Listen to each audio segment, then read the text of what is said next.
നമസ്കാരം. സംസ്ഥാനത്ത് വീണ്ടും പെൻഷൻ പ്രായം ഉയർത്തുന്നത് ചർച്ചകളിലേക്കാണ്. സർക്കാർ ഖജനാവിലെ പ്രതിസന്ധിയാണ് ഇതിന് കാരണം. പെൻഷൻ പ്രായം കൂട്ടിയില്ലെങ്കിൽ ഈ സാമ്പത്തിക വർഷം എന്ത് ചെയ്യുമെന്ന ആശങ്ക സർക്കാരിനുണ്ട്. 2024 മുതൽ 2025 വരെ സാമ്പത്തിക വർഷത്തിൽ 25,000-ഓളം പേരാണ് സർക്കാർ ജോലിയിൽ നിന്നും വിരമിക്കുക. ഇതിൽ 20,000 പേർ വിരമിക്കുന്നത് മെയ് മാസത്തിലാണ്. ശരാശരി ഒരാൾക്ക് വിരമിക്കുമ്പോൾ 40 ലക്ഷത്തോളം രൂപ സർക്കാർ നൽകേണ്ടതുണ്ട്. 20,000-ഓളം പേർക്ക് ഇത്രയും തുക നൽകാൻ കുറഞ്ഞത് 8,000 കോടി വേണം. ഈ സാഹചര്യത്തിലാണ് പെൻഷൻ പ്രായം ഉയർത്തുന്നതിൽ സർക്കാർ ആലോചന തുടങ്ങുന്നത്. പെൻഷൻ പ്രായം 60 ആക്കിയാൽ കേരളത്തിന്റെ സാമ്പത്തിക നില കൂടുതൽ സുസ്ഥിരമാകുമെന്ന് കരുതുന്നവരുമുണ്ട്. എന്നാൽ യുവാക്കളുടെ പ്രതിഷേധം അതിരുവിടും. അത് മനസ്സിലാക്കി പെൻഷൻ പ്രായം 58 ആക്കാനാണ് ആലോചന. സർക്കാർ ജീവനക്കാരും പെൻഷൻ പ്രായം ഉയർത്തുമെന്ന പ്രതീക്ഷയിലാണ് ഇപ്പോൾ. ലോക്സഭാ തിരഞ്ഞെടുപ്പ് കഴിഞ്ഞു. നിയമസഭാ തിരഞ്ഞെടുപ്പിന് ഇനിയും കാലമുണ്ട്. അതുകൊണ്ട് തന്നെ യുവാക്കളുടെ പ്രതിഷേധത്തിന് പരിഹാരമൊരുക്കാൻ സമയമുണ്ടെന്നാണ് വിലയിരുത്തൽ. നയപരമായ തീരുമാനമായതിനാൽ ഇടതുമുന്നണിയും ഇത് അംഗീകരിക്കേണ്ടതുണ്ട്. നിർണായക നടപടികൾ ഇതുമായി ബന്ധപ്പെട്ട് ധനകാര്യ വകുപ്പ് ആലോചിക്കുന്നുണ്ട്. ഇപ്പോഴും തിരഞ്ഞെടുപ്പ് പെരുമാറ്റച്ചട്ടം നിലവിലുണ്ട്. ജൂൺ 4-ന് വോട്ടെടുപ്പ് കഴിയും വരെ അത് തുടരും. മെയ് മാസത്തിൽ പെൻഷൻ പ്രായം ഉയർത്തണമെങ്കിൽ ഉടൻ തീരുമാനമെടുക്കും.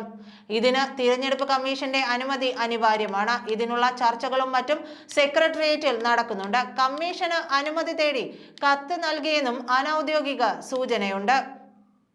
എന്നാൽ ഇക്കാര്യം ആരും സ്ഥിരീകരിക്കുന്നില്ല. പക്ഷേ പെൻഷൻ പ്രായം ഉയർത്താനുള്ള ചർച്ച അണിയറയിൽ വീണ്ടും സജീവമാണ്. പെൻഷൻ പ്രായം ഉയർത്തിയില്ലെങ്കിൽ വലിയ പ്രതിസന്ധിയായി മാറുമെന്നാണ് ധനകാര്യ വകുപ്പിലെയും പ്രമുഖരുടെ നിലപാട്. NGO യൂണിയന്റെ മുൻനിര നേതാക്കളും മെയ് മാസത്തിൽ പെൻഷനാകാനുണ്ട്. ഇവരും പെൻഷൻ പ്രായം ഉയർത്തുന്നതിന് അനുകൂലമാണ്.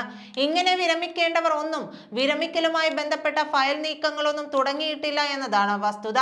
പെൻഷൻ പ്രായം ഉയർത്തുകയോ അടുത്ത സാമ്പത്തിക വർഷം എല്ലാവരും വിരമിക്കുന്ന രീതിയിൽ ഏകീകരണമോ ആണ് ആലോചനയിലുള്ളത്.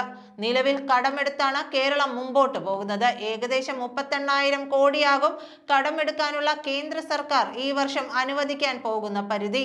ഇതിൽ 10,000 കോടിയിലധികം പെൻഷൻ ആനുകൂല്യം നൽകേണ്ടി വരുന്നത് കേരളത്തിന്റെ സാമ്പത്തിക സ്ഥിതിയെ തകർക്കും.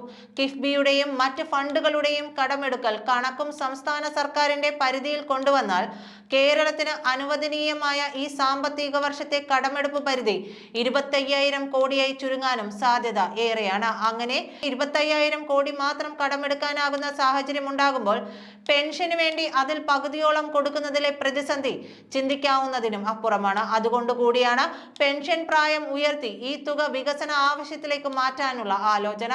സാമൂഹിക ക്ഷേമ പെൻഷനും മറ്റും മുടങ്ങുന്ന സാഹചര്യം സംസ്ഥാന സർക്കാരിന്റെ പ്രതിച്ഛായയെയും ബാധിക്കും. യുവാക്കൾക്ക് ജോലി നഷ്ടം ഉണ്ടാകില്ലെന്ന സന്ദേശം നൽകി പെൻഷൻ പ്രായം ഉയർത്തേണ്ട സാഹചര്യം ഉണ്ടെന്നാണ് വിലയിരുത്തൽ.